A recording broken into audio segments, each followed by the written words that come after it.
এইফালে গাইছ মই পানী কঢ়িয়াই আছোঁ। মোৰ লগত এয়া অংকিত আছে দেখিছে পিছত বানলিন চানলিন লৈ নামঘৰৰ পাইপডাল আনি লৈছোঁ। আৰু মানে আজি বহুতখিনি কাপোৰ ধুলোঁ মই তাতে মানে আমাৰ টিউবৱেলটো মানে অলপমান বেয়া হৈ গৈছে। তাৰপিছত কাপোৰ কিমান ধুলোঁ দেখিছে এইবোৰ এতিয়া পানী ধৰিয়া আছোঁ। এতিয়া খাবলৈ পানী নিব লাগিব। আৰু এইফালে আমাৰ অংকিত ই মোক ভিডিঅ' বনাই দিব আহিছে মানে কেমেৰামেন আজি আমাৰ মানে অংকিত হ'ব।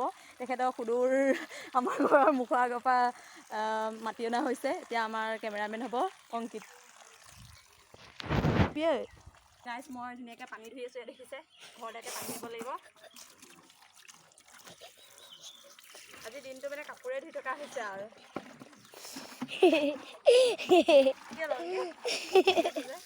মনে মনে মিচি গৈছে।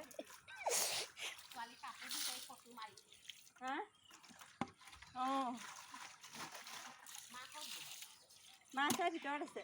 কোনফালে গৈছিলে? অঁ